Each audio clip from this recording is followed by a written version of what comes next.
In this lesson we will cover some of these guys here under this menu, and we will cover this Moinstance, Motext and tracer object. So let's begin with this Moinstance. This guy really creates a trail of clones in time from a certain object that it references. So we have to have an initial object for it, since it doesn't work by itself. So let's create maybe a sphere. We will scale it down, maybe like this, and we will load it here under object reference. And now if I press play here and move this guy, I will get a very interesting effect where these guys are really creating a copies of themselves in time. Let me stop this. One thing that can really bother you is that this guy, this original sphere, is visible. And if you hide it in the viewport and press play and try to play with your instance, then that instance also will be gone. So that's a little bit of a problem, but it can be surpassed by adding this guy, this original object, to new layer. Once it is added to new layer, you can simply hide that layer and press play, and that instance will still be here. So this is just a little bit of a workflow issue, nothing else. Apart from a very interesting trailing effect, you can add effectors to that Moinstance object. So there are some effectors that really don't work good in conjunction with this Moinstance, but some of them work really well. So for example, if I load a step effector, now you will see that this guy is loaded here. If I press play, that Moinstance will simply be scaled in steps over time. What is interesting, you can have a lot of fun here, maybe play with this history depth value. This is just the amount of clones, so to speak, which will be produced with this Moinstance object. So that's very interesting. One thing that will most certainly pop to your mind is to put this guy under a cloner, and if you do that, you'll notice that you have no effect. It simply won't work, and that could be perceived as a little bit of a problem, but instead of trying to clone the Moinstance, which has this sphere referenced, you would rather want to reference the cloner itself. So let me show you a really nice setup you can create with this Moinstance guy.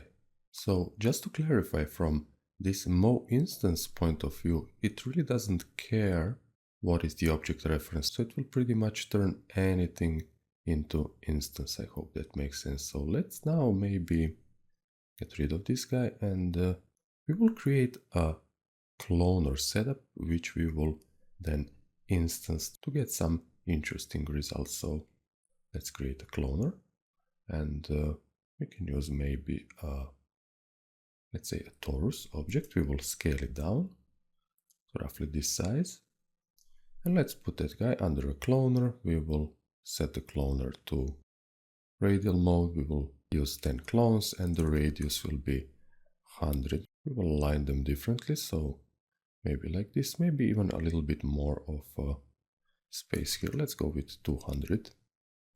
And we can of course rotate this as we find suitable, and maybe frame this a little bit. We can also create a material for these guys, so let's load a simple color here. Let's say this one.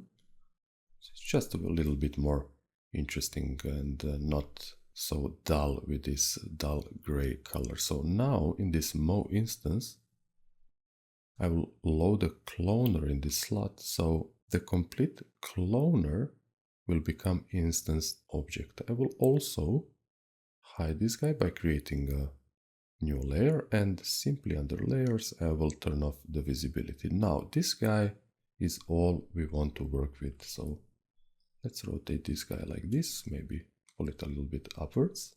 And we will add this material to this instance object, and we can actually hide this cloner and torus from the object manager.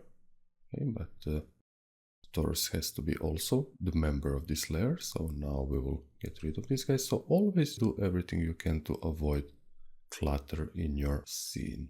Now, if I press play, nothing spectacular will happen, but let me show you how you can use effectors to create a really cool effect. So let's maybe load a step effector, and you can see what happens once the time begins from 0. So actually we could lower this and go into a negative direction maybe. And now let's leave it at 1, but we will reset this spline. So it's completely linear, and under layers, I will stop this, it's kind of distracting. I will enable the visibility in the object manager, and will just for a second empty this reference because I want to create some modifications on these guys. Also, in my layer manager, I have to enable this visibility. So now this guy, I will be able to scale it even a little bit more down. And once I do that, I will once again drop the cloner into the object reference slot, because it can really create certain problems where you don't get the size propagated properly. So once you hit play, it all settles as it should be. We'll once again hide these guys also from the object manager, and hit play to see the results. So this is really cool, and it really is an interesting effect. Now let's, even in the step effector, play with this other parameter. Maybe we will add a rotation here. So let's try something like this, and this is a really cool effect. Now with MoGraph, you always want to think out of the box. So use everything else available in Cinema 4D to create interesting effects. Let's go a step further. I will add a vibrate tag to this guy. So vibrate, and I will enable scale. So I think this frequency will be too much. So let's give it a shot like this, and I will lower this to 1 like this, and enable regular pulse and disable relative. So how about that? You can have fun with this MoGraph stuff and create spectacular results. This is pretty much impossible with standard tools, and for example, here in the step effector, you can load maybe a different spline, and I'm sure you cannot see that, but I'm loading a sine wave here, so we have a different behavior if you load a different spline. So let's maybe add a cubic spline. You will once again have a different behavior. So lots of possibilities there, and this is why I was telling at the beginning of this training that you really have to have a good overall knowledge of Cinema 4D, because to utilize MoGraph completely, it is really essential for you to have that basic solid knowledge. Otherwise, achieving full potential with MoGraph is simply impossible. So let's hit play and take a look what we managed to create with a few simple clicks. I will stop this, go back, and we will in fact delete all this, and we will take a look at our next generator, which is this Motext. So for all text related things that you want to create, so logos and stuff like that, this Motext is absolutely the tool for the job. So let's frame the scene, and maybe type MoGraph here, so it's a little bit more interesting. And one thing that you can notice immediately is this axis guy, and you control the position of the axis by this align option. So let's put it to a middle so we have this guy in the middle. So once you hit H or maybe frame all, those letters will be really in the center. This guy is really similar to this text spline, so if you understand the settings here, then this will be no problem for you. One thing that makes it so special is the ability to load effectors for complete object, just lines, words, or even separate letters. So let's firstly create some interesting color here, maybe this one, and let's apply it to our text. And you see you can choose a font here, so let's go with something nice, maybe like this. And yes, this looks really fun, so let's leave it at that. And if you load an effector, let's go with the plain effector. By default, this guy will load itself here under letters tab, and currently it's influencing all the letters simply because it doesn't have a fall off here. So if you select maybe a box fall off and play with this one, you can clearly see the effect. So there is a big difference where you load effectors, so you can also move them from within effects list where they are already added. So let's say that we want to move this plain effector to affect all. So you simply grab it and drag it on that tab and drop it in here.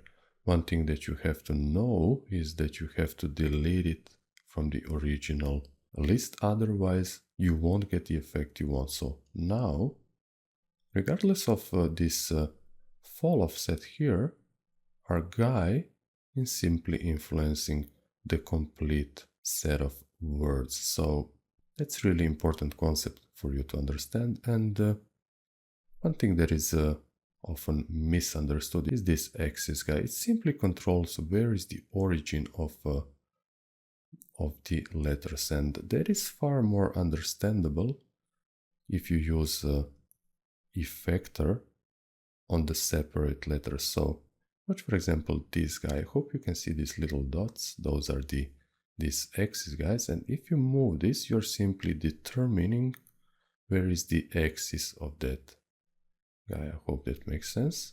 We will right click and do a reset to default. So if you want to create any type of text animation, this is very, very flexible and powerful tool. Now let's create this to be a little bit more interesting. So this plain effector, we could leave this plain effector here, and I will copy it, and once again I will also add it to this effects list. So let's call this one visibility. So we're already assuming correctly, we will reveal the letters as the effector is moving. So let's drop the visibility here. And just to clarify why I haven't enabled visibility here, the reason is because you have to change this minimum and maximum values. If I change this, then my letters won't go upwards once I move this effector. So with this first plain effector, I will move the letters. Okay, so that works as expected. But with this second guy, I have to set, if you remember correctly from the previous lessons, this maximum value to 0 and minimum to 100%. Now and only now this visibility will work. We will turn off the position and use visibility only. Now let's test the setup and move this visibility guy, and now our letters will disappear. So let's undo that, and maybe this is a good opportunity to show you this linear mode.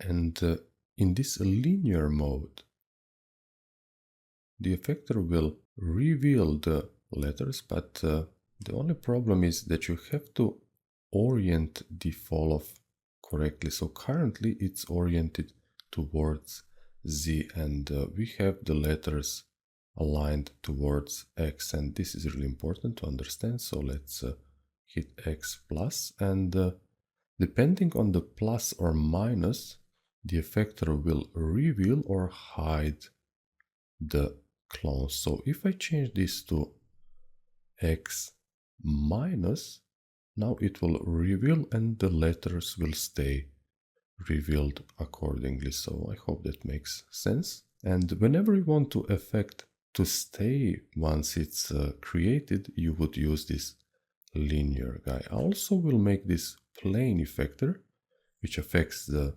sudden popping of the clones, so to speak, to be child of this visibility. So if I move things now, you will see the letters are kind of falling in the place. So that's really interesting effect. And of course, in MoGraph, you can stack so many effectors and various effects and utilize so many different things. And let's just for fun load also here a delay effector, and we'll put it to spring mode. And now let's hit play and move our visibility, guys. So the effector is really, this delay effector is controlling all these guys, and have really nice motion here. So anything that pops to your mind can be done with MoGraph. MoGraph is a fantastic tool, and I'm really sure you can find quite a few practical applications for your letters and logo setups and stuff like that. Let me stop this, go back, and I'll get rid of this all, and we will talk about a really special guy in MoGraph, and that is this tracer object. Now this tracer guy is really something special, and the same goes for this mouse spline, which is absolutely incredible tool, as you will see. This is something that will blow you away. So I'm talking about these two guys, since essentially both tracer and mouse spline are just splines, but really powerful splines. So let's talk about this tracer. And what it does, it creates a spline by tracing movement of any given object. So this tracer is really amazing, versatile tool and can produce really spectacular results. Splines that are made with it are the same as any other spline, and in fact, since tracer is a generator, it can be used as a parametric spline for advanced effects. So let me just show you. I will create a simple cube here and scale it down, so let's say to 20%, and you'll notice in the settings for the tracer there is a trace link. So what you want to be traced has to be dropped here. So let's drop the cube here, and this guy works with time. So if I press play and move this cube around, you will notice that I get a trail of actual real splines behind the cube. So it's tracing the movement of this cube, and it's tracing all the vertices on the cube. If I want to trace only the object, I will get a single spline. So it's basically tracing the axis of the object. Let me stop this, go back. Let's explain this tracer a bit.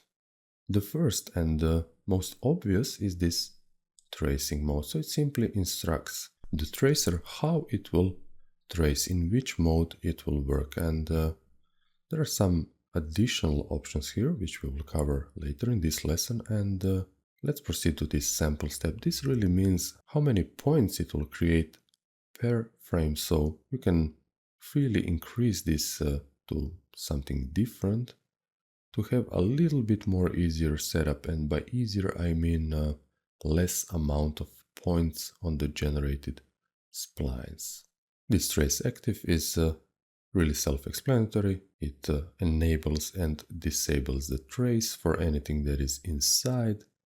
We talked about this trace vertices, and this use TP subgroups is related to thinking particles, so we will not cover that at the moment. And here are some interesting options how the tracer will handle cloners and the children of cloners. So let's take a closer look at that. For this we will obviously have to create a cloner, and let's drop this cube under cloner, and Now we won't trace this cube, so let's delete it. We will trace the cloner, so that is really important for you to understand. So if I press play, and maybe I will lock this guy, so we have always these settings from tracer available. So we can freely select this guy and play with it in the viewport. Now you can see that this guy is really creating splines for nodes only. If I enable this trace vertices, it really won't make any difference because this is currently in the nodes only mode. If I change this to immediate clones, then the vertices will be traced. Also, let me stop this because this can be really heavy in a few seconds. And as I was saying, this will trace the immediate clones of the cloner. If you have a nested cloner, so cloned cloner, then you will have to enable this clones of clones. So lots of flexibility there for you. And this is the include cloner, so it will also trace the cloner object itself. This is basically the transformation space where you choose how those splines will be created.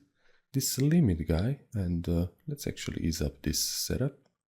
Delete the cloner, and we'll trace this simple cube, so it's much more easier on the system as I am recording also. And I will then explain you this limit option easier. So let's hit play, and you see it's tracing all vertices on the cube regardless of this cube being a primitive object. So if you increase the segmentation and move this guy,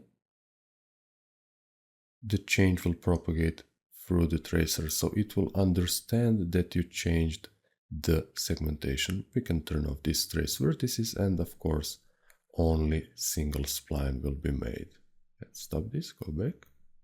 Now this limit option will simply limit the duration of the spline, relatively speaking. So if I set this to end and enter the frame amount here, so let's say maybe 10, and press play and move my cube, you will see that it won't create a complete spline. It will create a spline just for 10 frames. So that is really understandable. At least I hope so. And do understand that tracer, I'll delete this cube, this tracer is a spline, so it's a parametric spline, and you can treat it as such, so it will also work, for example, under sweep nerve. So let me show you a little example where you can get a good insight what tracer can do. Just follow the steps now. So I will create first a sweep nerves, that is a generator, and I'll also create a profile. So let's go with the circle, and I almost always change this to uniform from these setups and lower the amount to 2. Also, for this tracer, you can choose which type of the spline will create, and let's set the same thing here. So let's go with maybe cubic, and let's maybe even increase this so we get a nice rounded shape. And I will add a second spline, which will actually be our path spline, and let's select maybe this lemniscate, which is really cool. And let's also create an object. Let's go with a polygon, maybe a triangle that we will align to that spline with the cloner. So we will clone it on the spline. Let's scale it down maybe like this, and create a cloner, and we will use an object and drop our schizoid spline in it, and let's use just one clone, so because things will become more apparent then. Imagine that you are doing a simple sweep operation. So what you would need is a profile. So you have a profile, this is a circle spline, which we will most certainly scale down. So let's just enable the visibility. So let's scale it to somewhere like this, and use this tracer as a spline. So it's a generator for the path spline. And let's give it something to trace. Let's drop this cloner inside. So it will trace the clone according to these modes here. And we have the limit. So it won't create a complete spline. It will create the spline in this amount of frames. So if I hit play now, pretty much nothing will happen because this cloner, this clone is not moving. Let's give it some value here. So let's say maybe 20% of the speed and let's see the result. And this is what I was trying to show you. I will also increase the time. So let's say 300. Also here and right click and expand to full time. Let's go back. We will hit play and in the tracer, I will increase this value to, let's say, 20. And we will get a little bit more of a longer spline. Currently, it's behaving a little bit odd because in this cloner, we can set this guy to be even. So the speed throughout the spline will be completely the same. Now, what I want to do is under the sweep NURBS, and this tracer is now used to generate this spline. So we can maybe scale this. Actually, I will have to reverse this sequence. So I will reverse the sequence of the spline points and I can scale this to 10 and we'll have some sort of interesting trail here. Now, nothing stops me from creating, let's say, a material. I will just stop this because it really won't give me an option to refresh the material. And let's select some interesting color, maybe this one, and we will apply it to our sweep NURBS. And this is really useful for creating these nice trailing effects. And I'll just enable this GR shading line so we can see this little guy a little bit more clear. In fact, we can create a material for it. So let's maybe go with let's say this color, okay? And we will apply that to our cloner. So we have a green guy creating this motion and the really nice trail coming out from this guy. What is important is the concept that I wanted to show you here.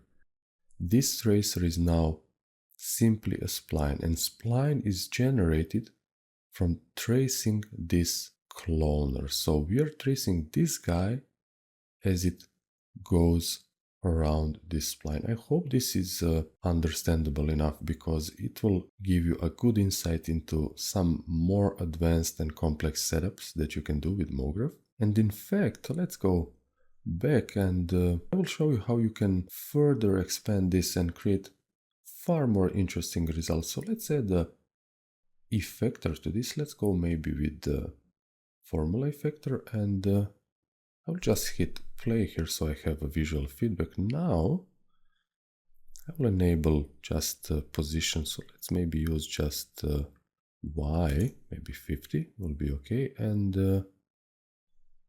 you can see how you can really align that guy to this cissoid spline, but also give it a behavior from this effector. Of course, the setup is non-destructible, so you can maybe enter a little bit more of these guys here. And imagine creating this by hand. This is absolutely incredible. So things you can do with MoGraph are absolutely mind-blowing. So let's stop this, go back, and you can even play with the rate variation, so you will get some sort of a randomness, maybe offset this a bit, and make sure if you are animating something and that you will be rendering something, make sure that you start from zero so the traces can be generated properly. So how about this? Imagine airplanes on the air show. So every little of these setups really has a practical application. So maybe you could convert this into its spline, move points and stuff like that, add random effectors for colors and much more. Let me stop this, go back, and that's about it as far as this usage of tracer goes. Let's actually get rid of everything, and I will show you another practical usage of tracer, which is a modeling helper. So we could go with the matrix object. So let's create a radial setup, and just bear with me for a second and I will show you the power of what tracer can do really quickly for you. So now I have a radial matrix here, so just 10 clones and a radius of 50. I will clone this, so I will put the matrix under cloner. Maybe I will create just maybe 5 of these guys. I will get rid of the position, so they're currently all in the same space. To resolve this, I will create a step effector, and maybe I will reset this spline. So we have really a gradual transition that is really linear, and now I will create a tracer. So also I will deselect everything, because if anything is selected, it will trace what was selected once the tracer was called from the MoGraph menu. We will use this tracer in a different mode. So we will use it to connect all these matrices here. So if I drop my cloner here and instruct it to connect all objects, it will do so, but since we are using cloner, we have to set this to immediate of clones. So this is the result. It connected all these clones with the spline. Of course, this setup is really non-destructible, so you can play with the settings on any of these guys and get the results you want. But also, once you select this guy and hit C, you will be left with the spline. So if I really took the effort, I could have created maybe a spider web. So things that are really difficult to create with splines in a regular mode. So this tracer, which is simply awesome, can help you create things that are very difficult to achieve otherwise. So multiple applications, very powerful tool, as you will see in later lessons once we hit mini projects. Okay, that's it as far as the tracer goes. Now I'll talk about this extrude and polyfx, because I want to leave this Mo spline as a last guy before we start with our mini projects. This Mo spline is really fantastic, and there is nothing like it available out there. So we will cover that after these two guys. Okay, so let's proceed to our next lesson.